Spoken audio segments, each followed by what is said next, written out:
Okay, Con. Let me share the screen real quick.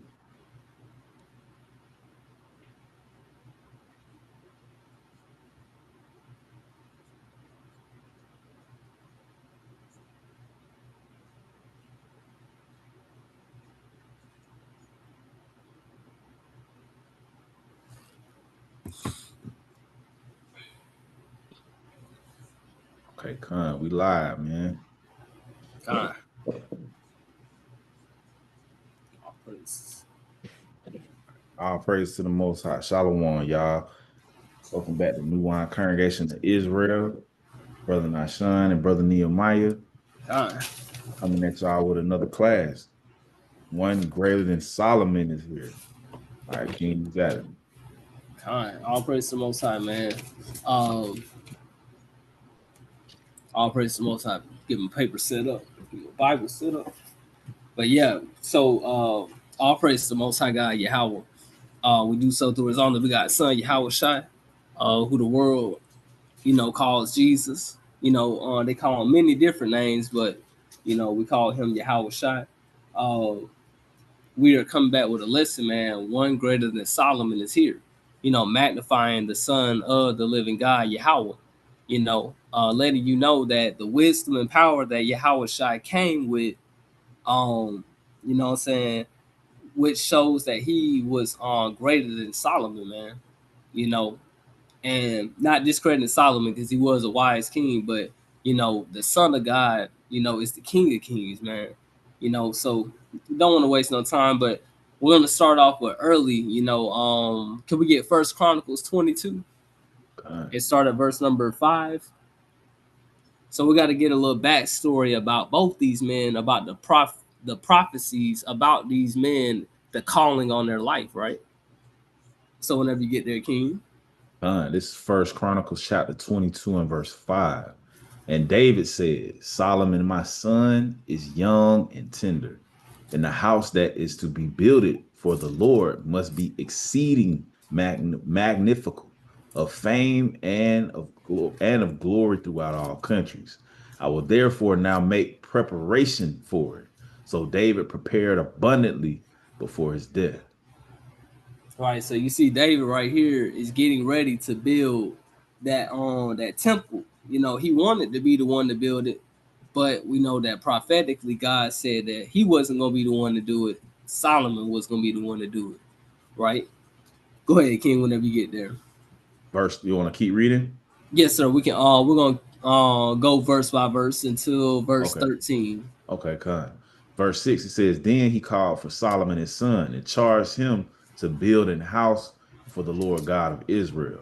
And David said to Solomon, My son, as for me, it was in my mind to build an house unto the name of the Lord my God.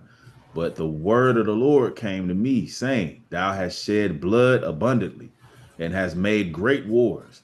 Thou shalt not build an house unto my name, because thou hast shed much blood upon the earth in my sight.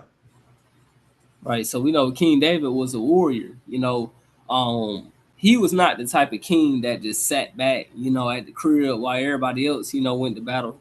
David was frontline in the battle with the men, fighting for our nation, man. Especially the Most High God. David was a mighty king, prophet, and warrior, man. You know, very military smart, man. But go ahead, King. Verse 10 of verse 9. Was it verse 9? I Slack it. Verse think 9. It says, Behold, a son shall be born to thee, who shall be a man of rest, and I will give him rest from all his enemies round about. For his name shall be Solomon, and I will give peace and quietness unto Israel in his days. right. So you see right there, this was a prophecy that Solomon was gonna be basically having a kingdom of rest and peace, because that's what Solomon means in the Hebrew. It means peace, you know. Solomon had peace when he ruled, you know. But go ahead, King, verse 10. Verse 10, he shall build an house for my name, and he shall be my son, and I will be his father, and I will establish the throne of his kingdom over Israel forever. Now, my son, the Lord be with thee, and prosper thou, and build the house of the Lord thy God, as he hath said of thee. Only the Lord give thee wisdom and understanding, and give thee charge concerning Israel, that thou mayest keep the law of the Lord thy God. Then shalt thou prosper, if thou takest heed to fulfill the statutes and judgments which the Lord charged Moses with concerning Israel. Be strong and of good courage, dread not, nor be dismayed. Right, so you see right there, prophetically, Solomon had a calling on his life to bring peace to the nation of Israel. That the nation of Israel will have rest in him, because it was prophetically spoken by the Most High to David that this was going to happen, right? You know, so we learned a little bit about the calling that was on Solomon's life. Let's get to Yahweh Shai. Let's get Isaiah, the 9th chapter, and let's start at verse 6. You know, same way how the kingdom and government was on Solomon's shoulders, the same way how Yahweh Shai, the kingdom and government is going to be on his shoulders, right? Whenever you get there, King. Con, Isaiah chapter 9 and verse 6. For unto us a child is born, unto us a son is given, and the government shall be upon his shoulders, and his name shall be called Wonderful, Counselor, the Mighty God, the Everlasting Father, the Prince of Peace. Right. So when we read there, you know, this is not saying that Yahweh Shai is the Most High God. It's the spirit and power that he came with, you know, which is letting us know that when he was born on this earth, this is the type of spirit that he would be coming in, man. You know, but go ahead, King. Unless you want to have Mitt say something. Con. It says Wonderful Counselor. So anytime we get counsel or we give counsel, it's through the spirit of the most. It's through the Most High's word, right? He is if you want to get counsel of any type, then it's no better person to look to than Yahweh Shai himself, and he comes in the volume of the book, right? It says the mighty God, meaning God just means power, right? So he is the mighty power. He's the power of God, the Most High God, Yahweh, right? The everlasting Father. Why? Because let me get a precept real quick. Because I don't want nobody to get confused, right? The everlasting Father. Let's go to the book of Colossians, chapter 1, and I'm gonna start at verse 15. Or I'm gonna start at verse 13. It says, who have delivered us from the power of darkness and have translated us into the kingdom of his dear son, in whom we have redemption through his blood. So we have redemption through the blood of Yahweh Shai, even the forgiveness of sins. So this is talking about Yahweh Shai, right? It says verse 15, who is the image of the invisible God, right? The firstborn of every creature. So Yahweh Shai is the only thing that was begotten of Yahweh. He comes directly from Yahweh, right? It says, for by him were all things created. So this is why he's our everlasting Father. He would be, if he would be our Father, right? The Yahweh Shai would. For by him were all things created, because we come from him, that are in heaven and that are in earth. All the angels, everything that's on this earth, the same relationship. Matter of fact, we just read it in Chronicles 22, right? The way you can look at the relationship between Yahweh and Yahweh Shai is how it was with David and Solomon. David himself didn't actually construct the temple, but he gave the blueprints for it and prepared everything for Solomon to do it. It's the same thing with Yahweh and Yahweh Shai. The Most High, Yahweh gave the word, and then Yahweh Shai began to build, right? So it says, by him were all things created that are in heaven and that are in earth, visible and invisible, whether they be thrones or dominions or principalities or powers. Powers goes into other angels, right? It says all things were created by him and for him, right? So it's a lot going into this Isaiah 9, man, when it says that he's wonderful, counselor, the mighty God, the everlasting Father, the Prince of Peace, right? But you got it, King. All right, let's get verse 7. Come on, verse 7. It says, of the increase of his government and peace, there shall be no end upon the throne of David and upon his kingdom, to order it and to establish it with judgment and with justice from henceforth, even forever. The zeal of the Lord of hosts will perform this. Right, so you see right there, it said that he was gonna have a government that has peace. You know, same thing with Solomon when he was ruling. We had peace. You know, Israel didn't experience no bad things for like 40 years. Same thing with Yahweh Shai, how when he gets his kingdom, it's gonna be peace. We're gonna have rest on every side. We ain't gonna have to worry about going to captivity no more. No evil thoughts, no temptations, no desire of wanting to sin. You know, and we're gonna get the first-hand knowledge of the zeal of the Lord of hosts from Yahweh Shai, man. You know, it kind of reminded me of a verse, King, in Psalms. Let me look for this real quick. Unless you wanted to say something, I'm gonna look for this verse real quick. Con. Yeah, so it says, of the increase of his government and peace, there shall be no end. Right? The government is basically the people. Right? Let me get this precept.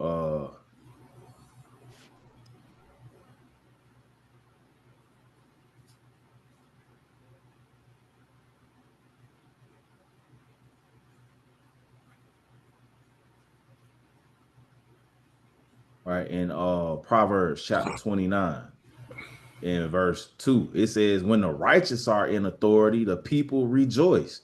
Right, so of course it's going to be peaceful. He is the righteous, right? Yahweh Shai the righteous. Let me get a precept. Let me go to First John chapter 2.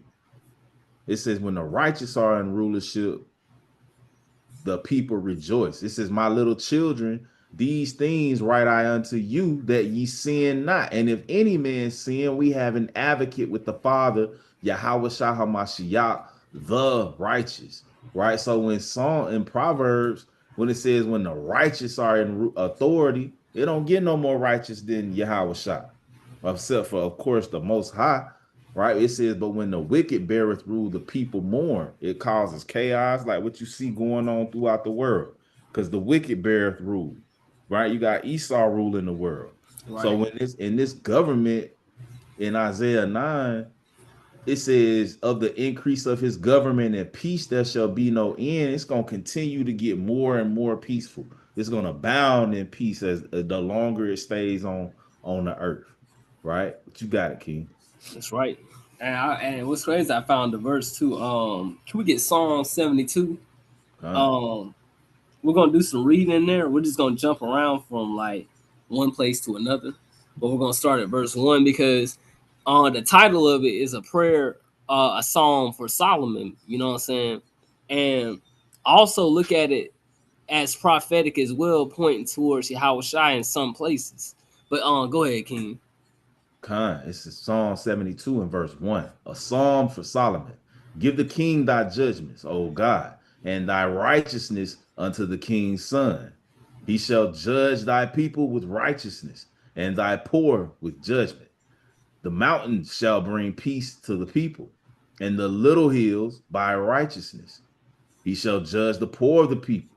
He shall save the children of the needy, and shall break in pieces the oppressor. You see right there? You see right there how this is like kind of like it's a song for Solomon, but also at the same time it points towards Yahweh Shai. He's gonna break in pieces the oppressor. Which land do you know that like we know wisdom is multifold, man. Because think about it, we're oppressed now under the people that's the wicked, man. Esau, Edom, man. But go ahead, King. Verse 5, they shall fear thee as long as the sun and moon endure throughout all generations. He shall come down like rain upon the mown grass, as showers that water the earth.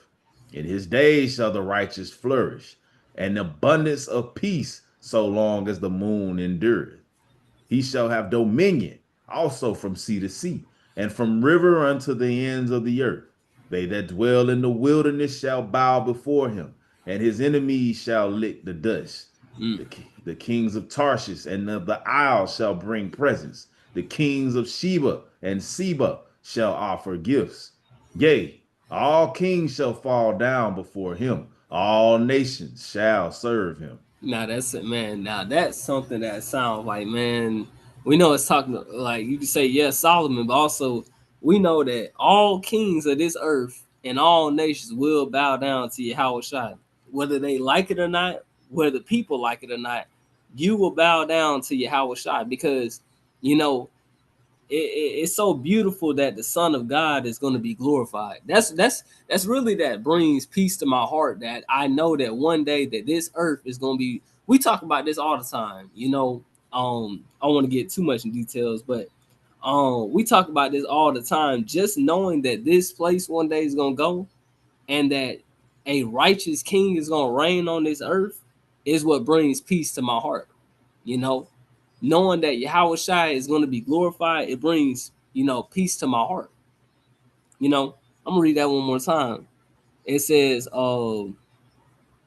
it says, verse 11, yea, all kings shall fall down before him, all nations shall serve him, right? Because we know prophetically it says that in Isaiah 2 that that all nations is going to come to the to Israel and learn of us. Because when we get the 100% correct doctrine from the Son of God, we're going to be teaching the nations. They're going to be falling down, Lord willing, whoever that is to make it. They're going to fall down before them people, and they're going to have to worship. They're going to serve and worship the Israelites, and the only way you can serve Yahweh Shai is through his people. And the only way you can serve the Most High God is through his Son. But I yield, King. We can keep going. Shalaki, let me let me get a let me get a precept, man. It made me think. Shout out to my brother Isaiah, man. He's talking about this in his class he did. Let me go to the book of Isaiah, chapter 61. He was saying this in his class, man, and it's true, like what you bringing out. They gonna have to worship. They gonna have to bow, bro. That's right. They gonna have to worship our God through us. Right. This Isaiah 61, and I'm gonna start at verse 9. All right, it says, and their seed shall be known among the Gentiles, and their offspring among the people.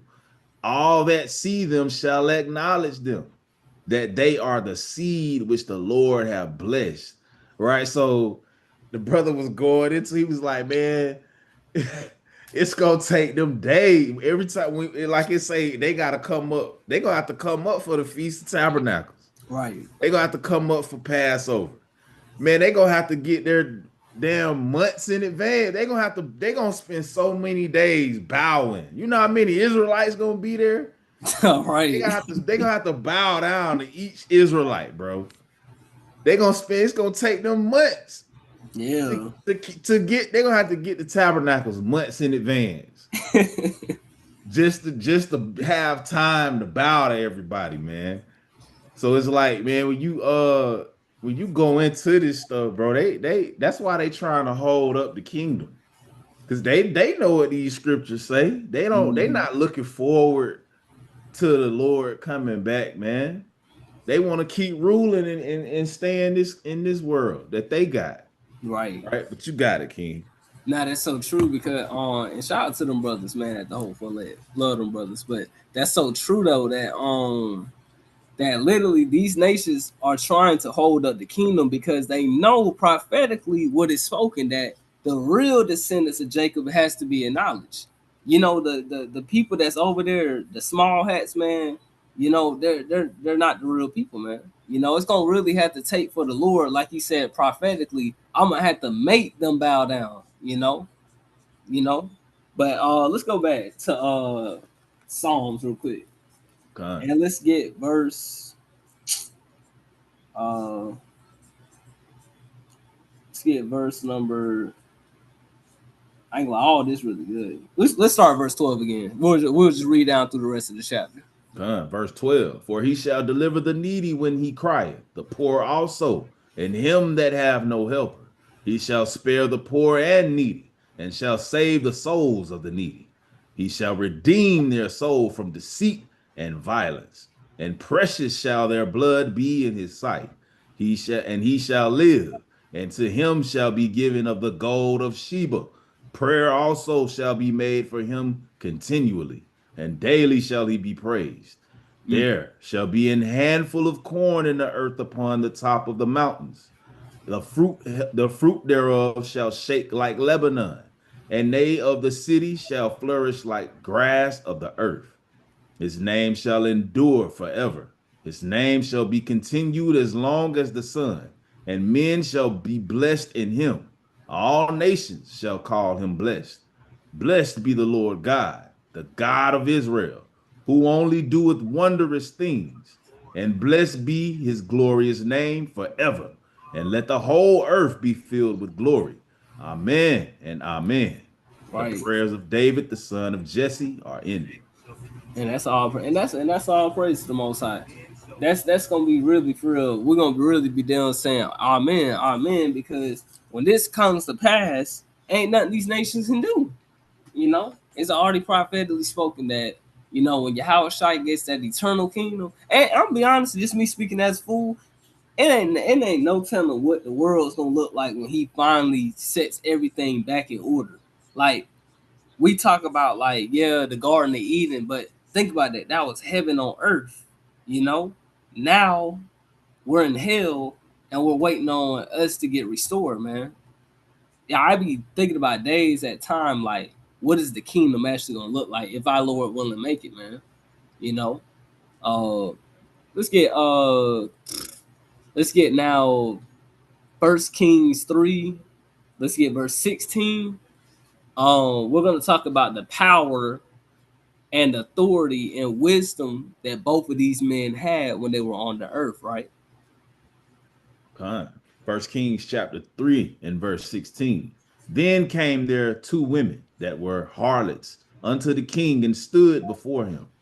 And the one woman said, O my Lord, I and this woman dwell in one house, and I was delivered of a child with her in the house. And it came to pass the third day after that I was delivered, that this woman was delivered also, and we were together. There was no stranger with us in the house, save we two in the house. And this woman's child died in the night, because she overlaid it. And she arose at midnight and took my son from beside me, while thine handmaid slept, and laid it in her bosom, and laid her dead child in my bosom. And when I rose in the morning to give my child suck, behold, it was dead. But when I had considered it in the morning, behold, it was not my son, which I did bear. And the other woman said, Nay, but the living is my son, and the dead is thy son. And this said, No, but the dead is thy son, and the living is my son. Thus they spake before the king. Then said the king, the one said, This is my son that liveth, and thy son is the dead. And the other said, Nay, but thy son is the dead, and my son is the living. And the king said, Bring me a sword. And they brought a sword before the king. And the king said, Divide the living child in two, and give half to one and the half to the other. Then spake the woman whose the living child was unto the king, for her bowels yearned upon her son. And she said, O my Lord, give her the living child, and in no wise slay it. But the other said, Let it be neither mine nor thine, but divided. Then the king answered and said, Give her the living child, and in no wise slay it. She is the mother thereof. And all Israel heard of the judgment which the king had judged, and they feared the king. for they saw that the wisdom of God was in him to do judgment. Right. So it's the same thing, man. You know how that both the king Yahweh Shai and King Solomon, man, like they've used wisdom to do judgment, you know, because it's already prophetically spoken that both these men would do that, you know. So we see this instance where it was two women, you know, one child had died at night and the other one was living, that, you know, the wisdom that God gave Solomon, that he, you know, was able to discern, you know, between this situation, the same type of spirit that we want to ask the Lord to help us with every single day as we go through this life, man, how to discern good from evil. Ken, you want to say something? I just think it's funny, man, because it was hood rats back then too, man. It just this I ain't was no gonna say different. something. I This was ain't just, no different. You know these black people. They just right. it's not just no different than when you see Eve in the world and doing all this, and she walking with the home girl, and they just laying with all type of dudes and getting pregnant. It's the same thing, man. Right. It just let you know, man, nothing new under the sun. But hey, I know I wouldn't have thought to give that counsel in that Yeah. situation, man, because you know how can you tell? You know what I'm saying? Who Right. these two people you never met, and it's just her word against hers. You Yeah. know what I'm saying? So you know, people usually show this shows us that you know people true colors come out when the stakes get high, you know, Mhm. when it's adversity, right? But you got it, King. Now that's so true because we talked about that last time, that how like we got to stop being so carnally minded to think that everybody in this Bible is just like the things that we see today, the same things that these people saw in ancient times. I was having a conversation with my real, because we was talking about how people like smoke today. I was thinking like Yahweh Shai probably when he was walking the earth, probably seen some, probably saw a brother probably smoking over there. Like Mm. I be just thinking about like shout out to that movie. A lot of people don't like it, but it's actually a good movie, The Book of Clarence, man. Cause it just shows the real truth of this is how our people are acting, you know, when Yahweh Shai was on this earth. You know? Ain't nothing new. Negroes were probably smoking then, they probably would smoke, they just like they do now, they probably were doing back then, you know. But it just shows also at the same time, all praise to the Most High, that the wisdom that God gave this man to, because like the brother said, man, I wouldn't have been able to discern something like that. Two women that you don't know talking about this my baby. You gotta use the correct judgment, because think about it, one wrong judgment and you just messed up, you know. So the same spirit of wisdom that we all need to be praying for, how to discern, man. But let's get on the next chapter. Let's get chapter 4 and let's get verse 29 through 31. You know? Con. First Kings chapter 4, verse 29. First King? Yeah, The First Kings chapter 4, verse 29. It says, and Yahweh gave Solomon wisdom and understanding, exceeding much, and largeness of heart, even as the sand that is on the seashore. And Solomon's wisdom excelled the wisdom of all the children of the east country, and all the wisdom of Egypt, for he was wiser than all men, than Ethan the Ezrahite, and Haman, and Chalco, and Darda, the sons of Mahol, and his fame was in all nations round about. So that's the same way how, you know, Yahweh Shai is, you know, how he's gonna be, you know, he's gonna be known in all nations of the earth. He's known even today. He's not even on the earth right now. And he's still known today of being the son of the living God. That everybody acknowledges this man and his wisdom. Everybody glorifies Yahweh Shai and the wisdom, the authority, and the power that he spoke about and what they call the New Testament. I don't even call the New Testament New Testament. It's just the Bible. You know what I'm saying? Old covenant, new covenant. That's all I'm gonna start calling it. Old covenant, new covenant, right? But you see right here, you know, just the power of wisdom and having it, it can spread abroad, man. You know, the same way with Yahweh Shai, his wisdom was spreading abroad when he was on earth, but he didn't look to be glorified, right? Let's get verse 32, King. Verse 32. And he spake 3,000 proverbs, and his songs were 1,005. See, and right there, it says that he, Solomon, spake 3,000 proverbs, and his songs were 1,005. Think about that. When he wrote Song of Songs, I don't know how people think that that's talking about his wife wrote that. You know, it is it didn't say his wife wrote that. It says Solomon wrote Song of Songs, you know. But it's a lot of people that think that this woman wrote that, but it says that Solomon was the one that wrote these songs, man. Keep going, King. Verse 33. And he spake of trees, from the cedar tree that is in Lebanon, even unto the hyssop that springeth out of the wall. He spake also of beasts and of fowl, and of creeping things, and of fishes. Mm. And there came of all people to hear the wisdom of Solomon, from all kings of the earth, which had heard of his wisdom. So think about this. Think about this. Even today, that just me speaking as a fool. That's probably how they know all these different things today, because of Solomon's wisdom. Because think about this. Other nations, like, what would I say?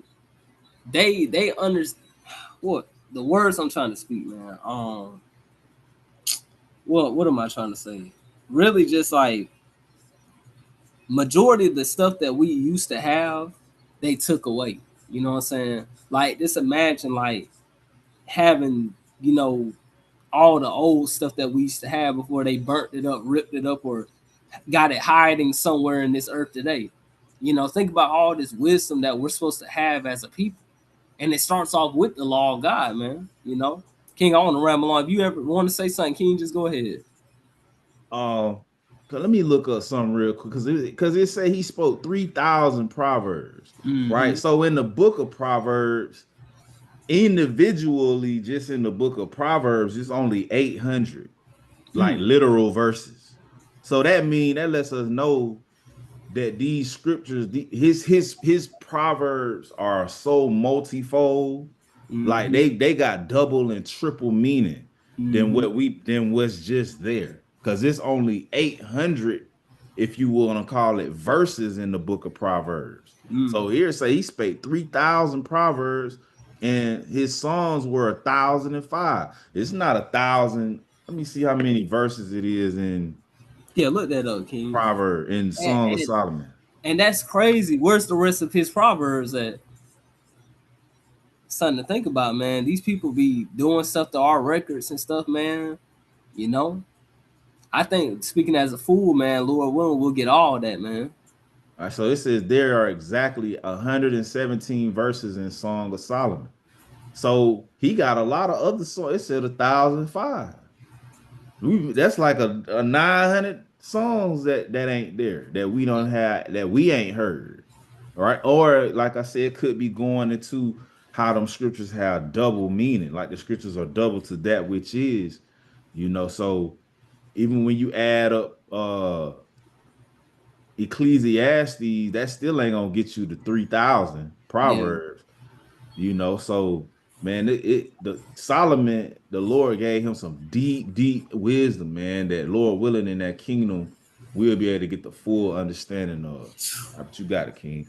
Man, that's so beautiful, man. I think about that all the time, because we did that breakdown, how Solomon just gave us a little bit of details of the stuff that he knows. Like, truly, like, I'm going to steal that from you. Like, the Lord probably, for real, in that vision gave him like a front row seat of how everything was made. You know, I don't know if you remember that, King. Con. And then I'll say this too, man. In verse 29 here, it says, the Lord gave him wisdom, understanding, exceeding much, and largeness of heart. Meaning, largeness of heart going into, he had the capacity to not only learn a lot of stuff, but retain the information. And that's not easy, right? That's like what you would, I guess you can compare that to somebody having a photographic memory. I knew somebody once that had a photographic memory. They could read a book and they could tell you what page said what on that book. That's going into largeness of heart, to be able to hold that type of information. This brothers in this truth that got that know so many scriptures and precepts by heart. Sisters too, Mhm. right? So that's a gift from the Most High. It said, and God gave him that. That's a gift, right? The Most High can give you that if He choose to, right? Right. But you got a king. That's so true, man. Cause you know, and it said that all other nations of people, came to hear the wisdom that it said the kings. Did it say kings of the earth right there?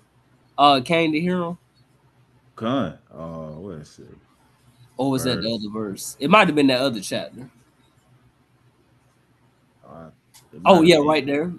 Right there, 34. 34. Okay, con. Yep. It said all the kings of the earth. So think about this. Even today, think about this. Don't they probably make a fake account trying to come learn from us? Because think Mm. about it, we're the same people that come from the same people that Solomon came from. We're supposed to be people that are full of wisdom and understanding. Not things of this world of you know the basketball wives and all this other stuff. Don't get me wrong, it's not a sin to watch it, but our main focus should be these scriptures, man. But now let's That's a jump lot, ship. King. Let me get one more precept Nah, on go that. ahead. Cause that's Solomon, they say that all the kings of the earth came to learn from him, but that's supposed to be our reputation, period. Right? We let me get this in Psalms 105. They said the same thing about Joseph. Joseph is who people like these people in the Kemetic community love to try to attribute so much knowledge to the Egyptians. Like the Egyptians was just the smartest people ever. But the Egyptians learned from Joseph Mm-hmm. and Solomon. They learned from our kings, right? This Psalms 105, I'm gonna start at verse 17. It say he sent a man before them. So this talking about Yahweh sent Joseph to Egypt before the rest of his brothers got there to make sure that we survived the famine. It said, who was sold for a servant, whose feet they hurt with fetters, he was laid in iron until the time that this word came. The word of the Lord tried him. The king sent and loosed him, even the ruler of the people. So the king of Egypt got Joseph out of jail. It says, and let him go free. It says, he made him Lord of his house. It says, and ruler of all his substance, to bind his princes at his pleasure. It says, and to teach his senators wisdom. Joseph was teaching their government, hey, you need to run the government like this. This is how you need to manage the money. This is how you need to order the poor, the classes of the people.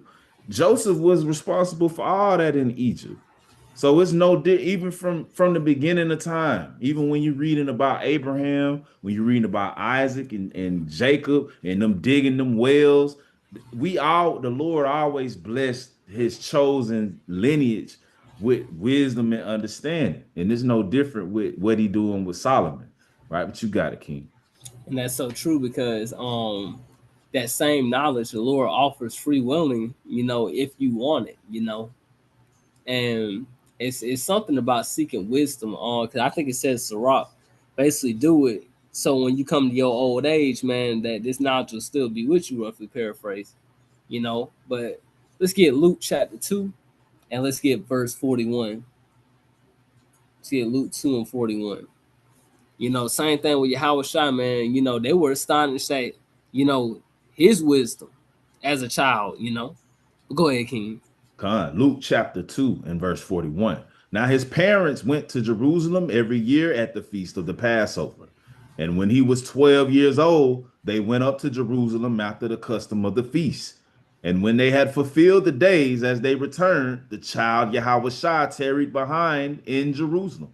And Joseph and his mother knew not of it. But they, supposing him to have been in the company, went a day's journey, and they sought him among their kinsfolk and acquaintance. And when they had found him not, they turned back again to Jerusalem, seeking him.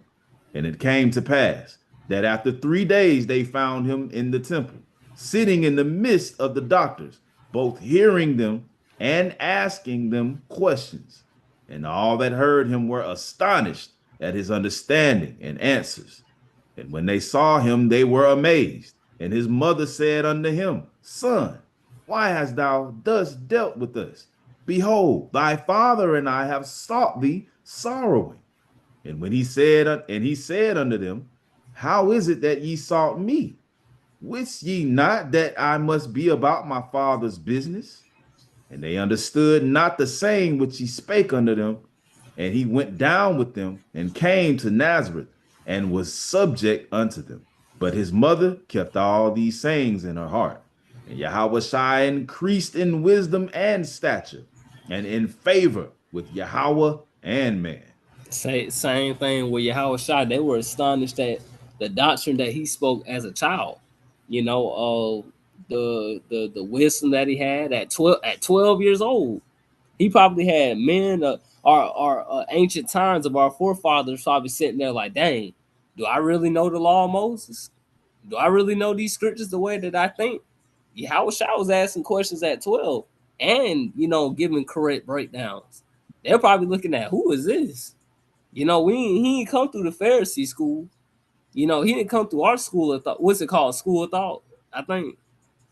Or Con.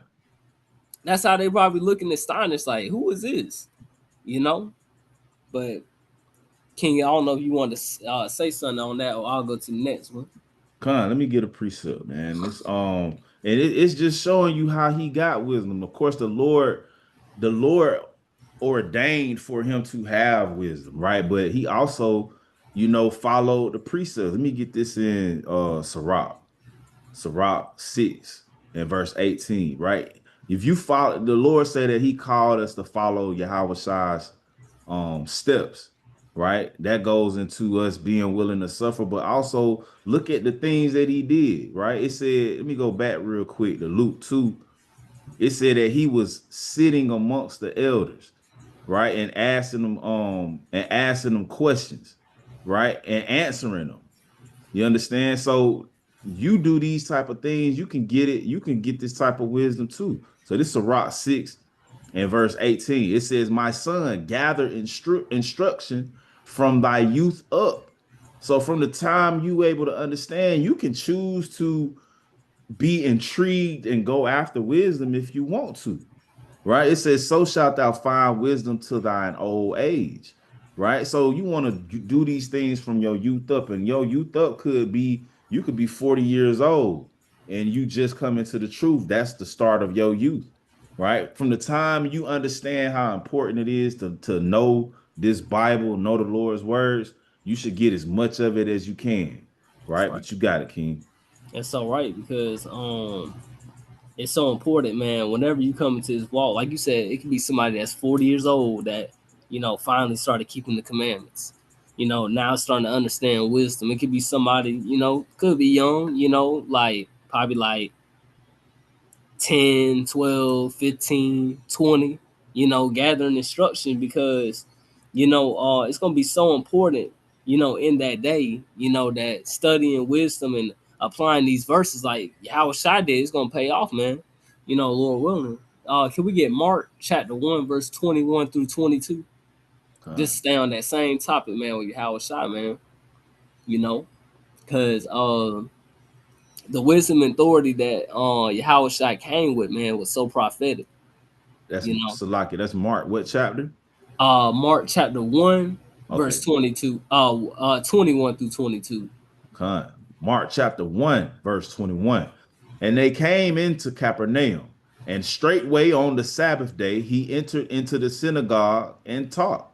And they were astonished at his doctrine, for he taught them as one that had authority, and not as the scribes. Now we know the scribes and Pharisees. Now we know that they taught the law.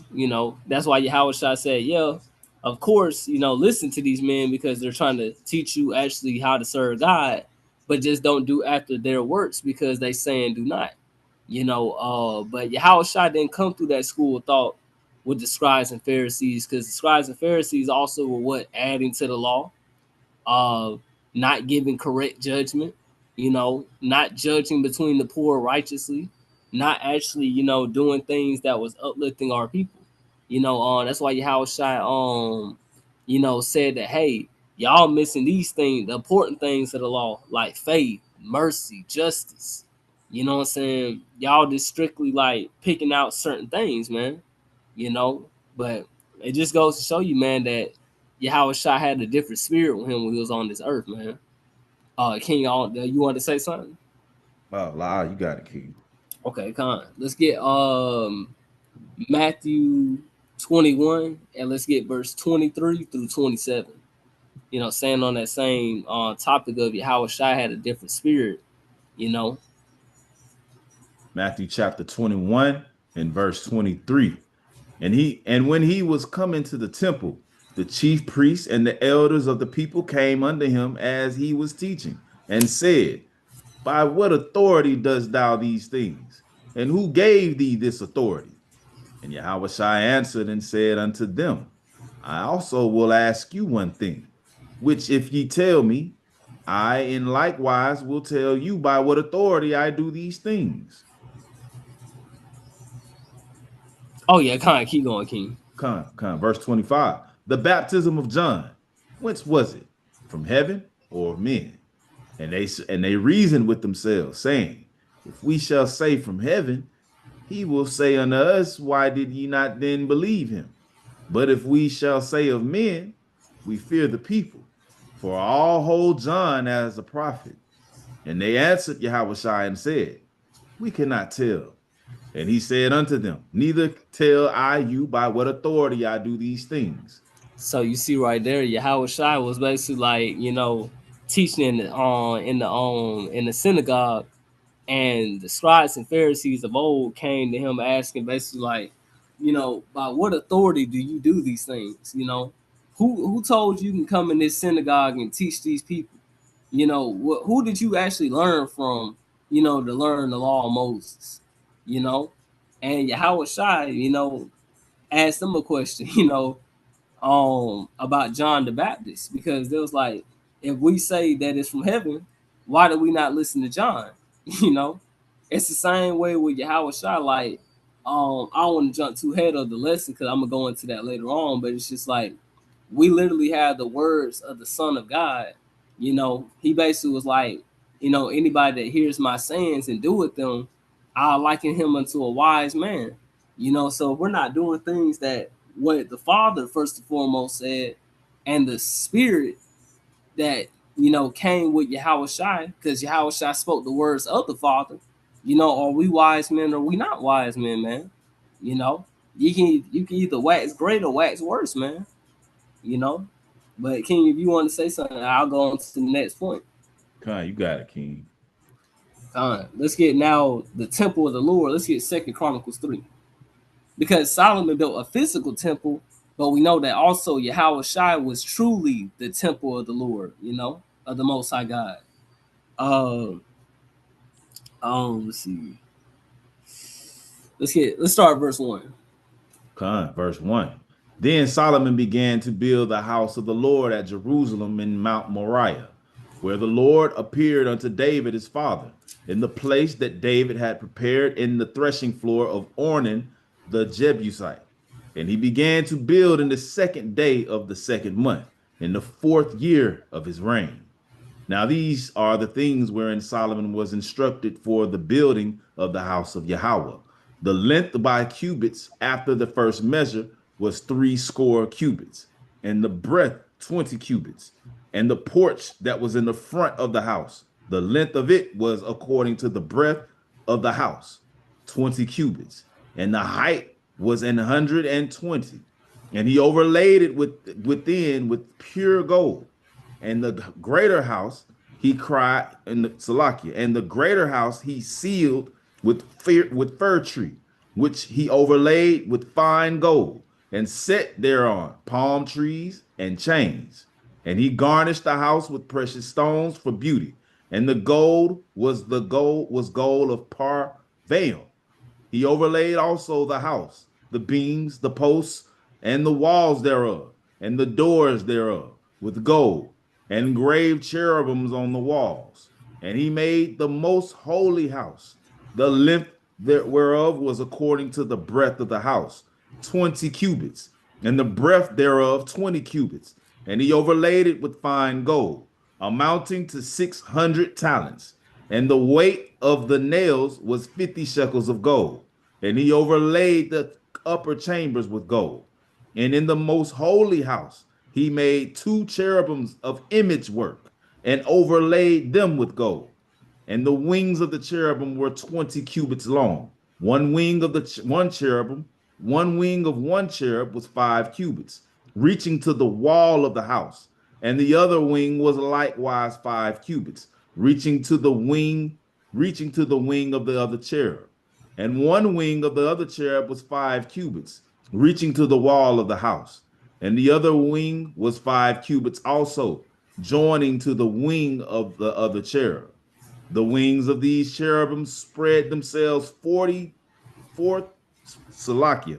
The wings of these cherubim spread themselves forth 20 cubits, and they stood on their feet, and their faces were inward. And he made the veil of blue and purple and crimson and fine linen, and wrought cherubims therein. Also, he made before the house 2 pillars of 30 and 5 cubits high, and the chapiter that was on the top of each of them was 5 cubits.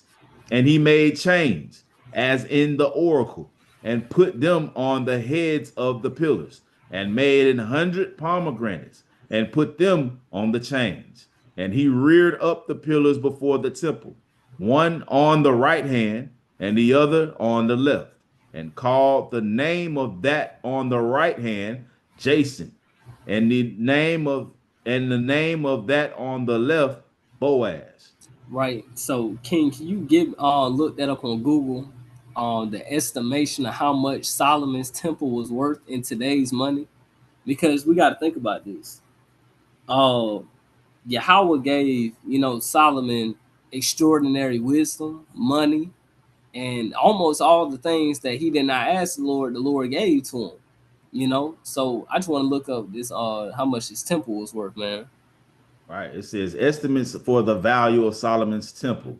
First temple range widely 30 million in base construction to well over 500 billion when adjusting for the staggering quantities of gold, silver, and precious materials described in biblical accounts.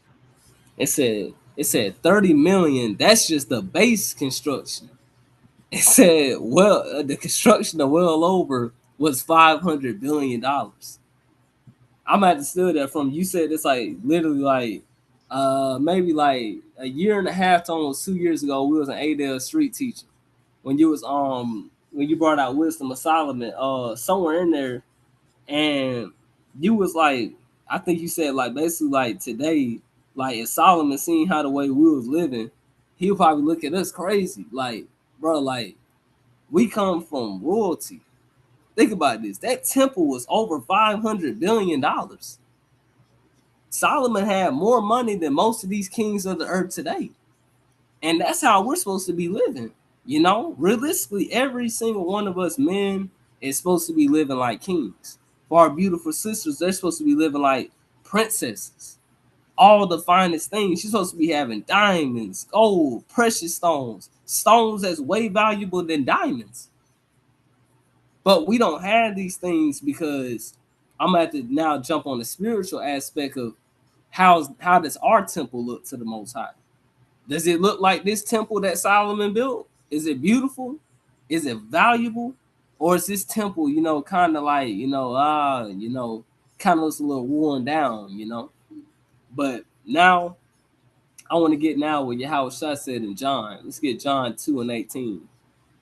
Because yes, Solomon built a physical temple to the Lord, but we know the true temple of the Lord was Yahweh Shai, right? Sorry, verse 18, King. John chapter 2, verse 18. Then answered the Jews and said unto him, what sign showest thou unto us, seeing that thou doest these things?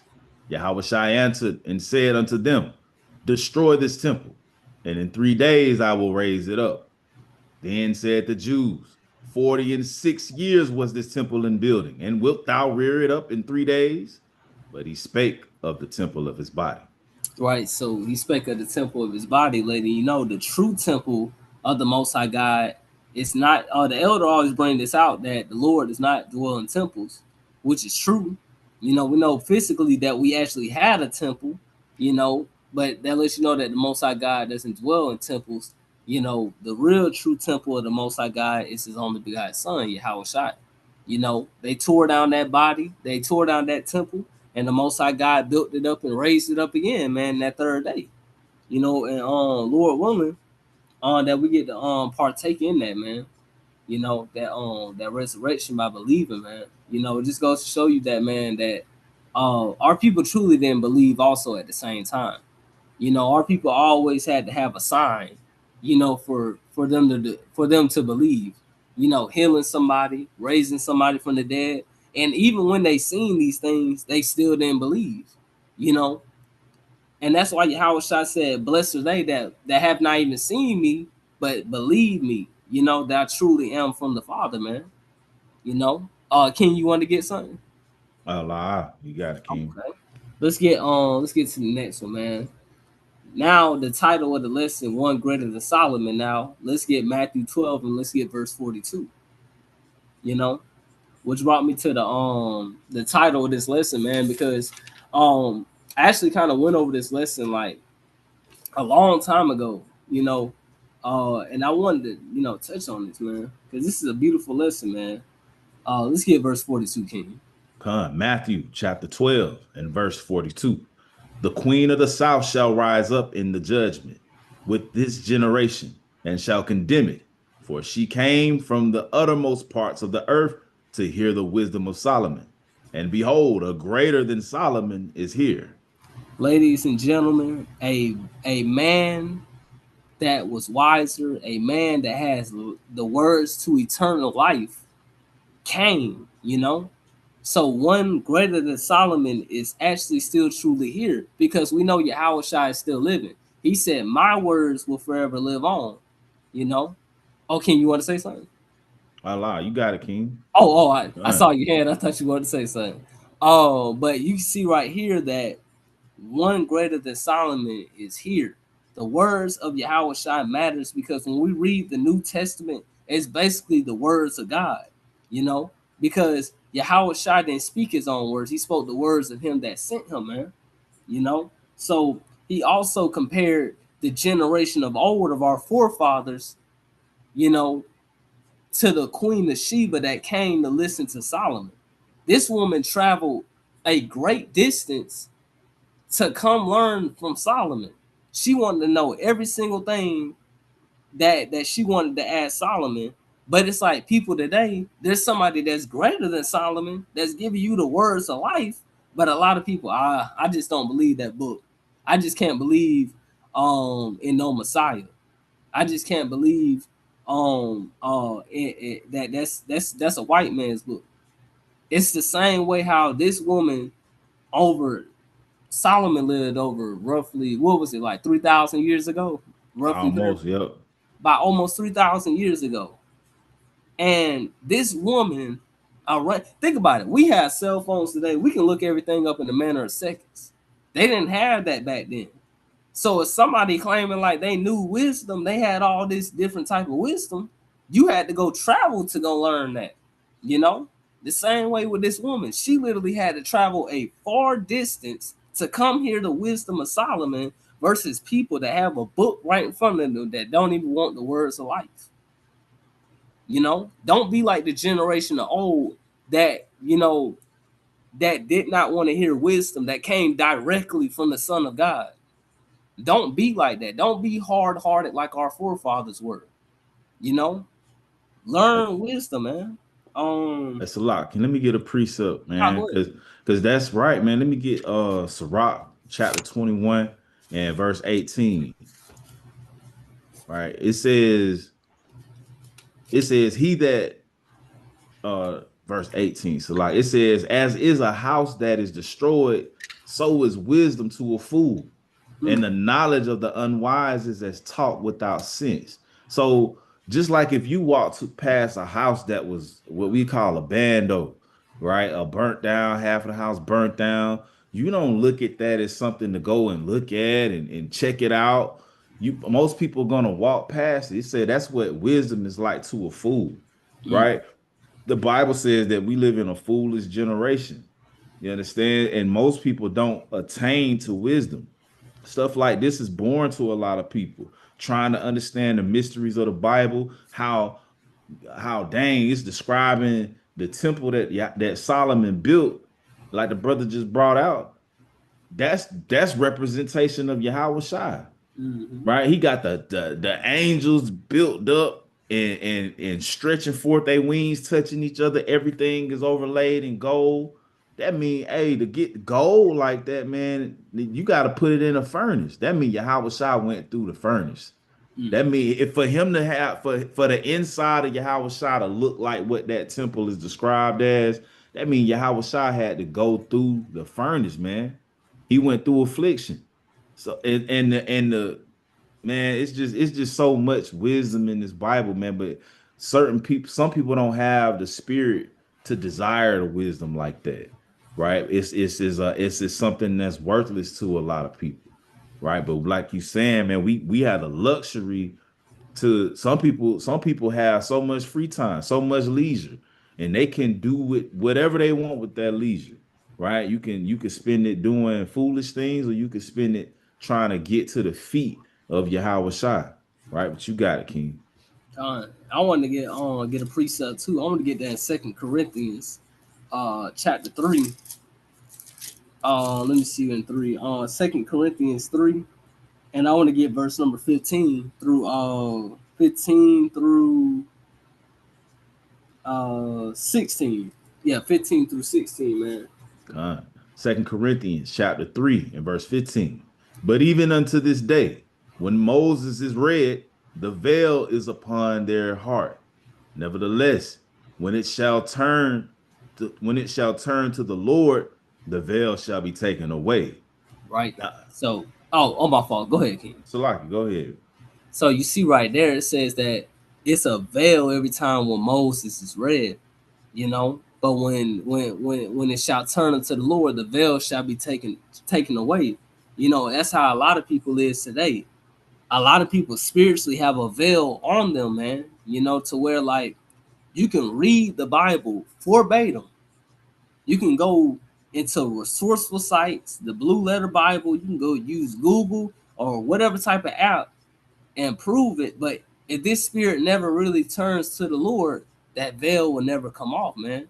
You know, so thank the Most High that we know His Son, and He took the veil off our eyes, because He said, Yahweh Shai said it best. He was like, roughly paraphrasing, no one knows the Father except for the Son, and nobody knows the Son except the Father. And the people, and roughly paraphrasing that, if the Son reveals it to these people, roughly paraphrasing, like Yahweh Shai really has to manifest itself to you.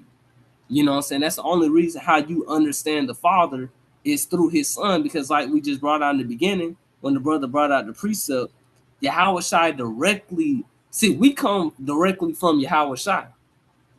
He came directly from the Father. Think about it. When the Father created all things, let me take that back. When the Father created His Son, and that through all things through Him were created, we get the doctrine from Yahweh Shai, you know. But everything that Yahweh Shai knew, everything that He heard directly from the Father, you know, that goes to show you that this man had a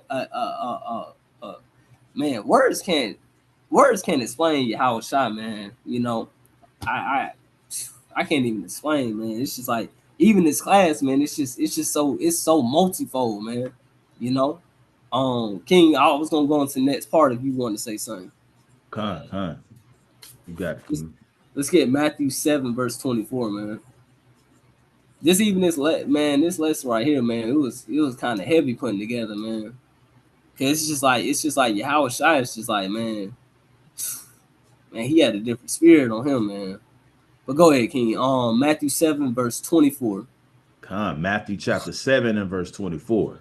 Therefore, whosoever heareth these sayings of mine and doeth them, I will liken him unto a wise man, which built his house upon a rock.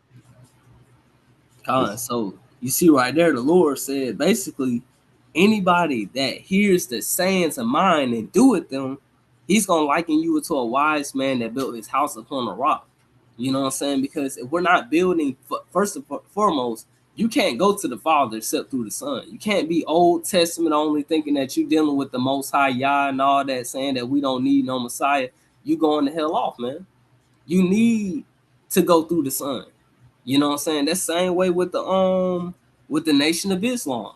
They think they can just go directly to the Father, which is going the hell off, man. You know what I'm saying? In order to know the Father, you have to get to know his Son. You have to study the words of Yahweh Shai in the New Testament to understand the Father.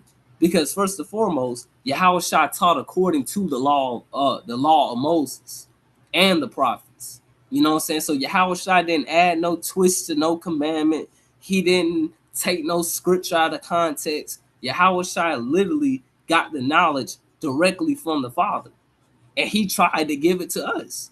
But our fathers, and just like majority of us, is so stiff-necked to where we think we know more than the king. I think I know a little bit more than Yahweh Shai, you know? And we can't be like that, man. You got to humble down and be a servant, man. But go ahead, King. You want to read the next verse? Yes, sir. Let's go down to verse number 29. Yeah, verse 25. And the rain descended, and the floods came, and the winds blew, and beat upon that house, and it fell not, for it was founded upon a rock. And everyone that heareth these sayings of mine and doeth them not shall be likened unto a foolish man, which built his house upon the sand. And the rain came, and the rain descended, and the floods came, and the winds blew, and beat upon that house, and it fell, and great was the fall of it. And it came to pass, when Yahweh Shai had ended these sayings, the people were astonished at his doctrine, for he taught them as one having authority, and not as the scribes. So you see right there, Yahweh Shai compared a lot of people that's in the truth. You either build upon the rock, which is Yahweh Shai, learn wisdom, that, you know, when you're going through this truth, that, you know, you're not going to fall. You know, well, let me take that back. Everybody sins, but you're not going to fall out of the truth. You know, the people that don't build upon the rock, which is Yahweh Shai, you wonder why a lot of people don't truly last in this truth. Because really, are you really for real? We got to ask ourselves. That's why Paul said, examine yourself. Are you really truly grounded on the rock, which is Yahweh Shai? Are we truly grounded on him, or are we just making it look good? You know, we're not doing this just to put on fringes, show up to the feast days and all this and all that nonsense. No, we're actually doing this because we're trying to be accepted. You know, we're not trying to be in that day, you know, like the world's going to get taken by surprise. You know, that's why we're studying these words and applying them, that when we go through the fire affliction, that will come out as gold, man. You know, So let me get a precept. no, go ahead. That's right, man. You wanna take advantage of the opportunity that we have, man. Let me get Luke chapter 10, and I'm gonna start at verse 40. Right? You can be wise, or you can be foolish, right? Some people build a foundation on the wrong thing when they come in here, like you were saying. They see the camaraderie, the opportunity for the camaraderie, which is great, right? The opportunity to eat and maybe even make some money, which is, it's not wrong in a sense to do them things particularly, right? But your focus needs to be in the right place, and that's for all of us, man. Right? Let me get this in Luke 10, and I'm gonna start at verse 39. It says, so matter of fact, start at verse 38. It says, now it came to pass as they went that they entered into a certain village, and a certain woman named Martha received him into her house. Talking about Yahweh Shah. She invited him in. It says, and she had a sister called Mary, which also sat at Yahweh Shah's feet and heard his word. So as the King of Kings entered into that house, of course, man, he gonna teach, right? Wherever he at, he gonna, if you sitting around him, he gonna impart some serious wisdom to you. Mary seen that and took advantage. She sat at his feet. right? It says, but Martha was cumbered about much serving, right? Let me get this cumbered. What does cumbered mean? Cumbered meaning, right? To be cumbered means to be heavily burdened, hindered, or weighed down by physical objects, duties, or distracting cares, right? And that's a lot of brothers and sisters in the truth through the Spirit. You in the truth, you know you an Israelite. Martha knew she was an Israelite. That's why she welcomed the king into her house, right? In the spiritual sense, your house is your mind, right? She welcomed them in. A lot of brothers and sisters welcome the truth into their mind. They welcome the king into their mind, into their house. But then they start getting distracted with all this other stuff. They get distracted about their job. They get distracted about they wife or their husband, the kids, what people saying, what these people over here doing. You don't want to do that, right? Let me go back to the precept. It says she was cumbered about much serving. She was so worried about making sure everybody had a good time and was enjoying themselves. And came to him and said, Lord, dost thou not care that my sister have left me to serve alone? Bid her therefore that she help me. She like, Lord, can you tell my sister to help me with some of this stuff? Verse 41, and Yahushua answered and said unto her, Martha, Martha. Like, you know, if he say this is like said Peter. He said his name 2 times. That mean the Lord trying to get you to calm down. Martha, Martha. Like, chill, sis. Right. Like, thou art careful and troubled about many things. You worried about all this stuff when the most important thing is right in front of your face. It say, but one thing is needful, and Mary have chosen that good part. The food, yeah, food need to be made and ate, but I ain't gonna always be. You're not gonna always have this opportunity. And it's the same way with us in this truth. You may not always have the leisure that you got right now, right? You so cumbered about making a living. The Lord will give you the ability to make a living. Now you working 80 hours a week. You ain't got the luxury to learn how you do right now. Now you got these bills and whatever you got going, kids and all this stuff that's distracting you and pulling and tugging at your focus. You got to take advantage of this opportunity that you got to learn at the Lord's feet. And all you got to do is open this up or turn or look up on one of these, right? And take advantage. Say one thing is needful. The only thing we need is the spirit. We need the spirit of the Lord. The Lord say you can go without eating and drinking. So what if you die? It's better to be absent from the body and present with the Lord. Right? It says, and Mary hath chosen that good part which shall not be taken away from her. If you choose the Lord, nothing to take it away from you, man. So you want to be wise and build your foundation on the Lord, and sit at his feet. What you got it, King? But you know that's a black woman. You know that had to be a black woman. The way she was like, Gun. He literally was like, oh, right there. He said, Martha, comma. That means he took a pause. Martha. He took a pause. Martha. Like, Fact. Yeah, he literally had to take a pause like, Martha, listen to me. Like, you know what I'm saying? You worried about all this other stuff, but what she's doing is more important than what you're trying to do. You know what I'm saying? And shout out to that sister Mary, man. She followed Yahushua everywhere. You know, Lord wanted that sister get that reward in due season, man. Same way how we can just look at the example of this woman want to learn directly. She said at the feet. Think about it. We don't have the luxury of how long ago did Yahushua resurrect from the grave? Roughly paraphrasing. Like, about 2,000 years ago. About 2,000 years ago, she had the luxury of actually sitting at his feet and learning directly from him. The disciples, not everything that Yahushua taught was written down. The disciples learned firsthand from Yahushua. Why do you think that they're going to be sitting on 12 thrones? They learned directly from Yahushua. That's why they were able to write these things. Paul in the New Testament learned directly from Yahweh Shai? How do you think Paul was going to these different churches saying, let me get that, King, about Paul? Because a lot of people, they just think that what Paul's saying does not matter, man. You know, I think it's in Corinthians, man. Let me get that real quick. Dang, where is it at? It's in Corinthians, I think. Which one you looking for? Trying to run. It was like basically like something about a commandment. 1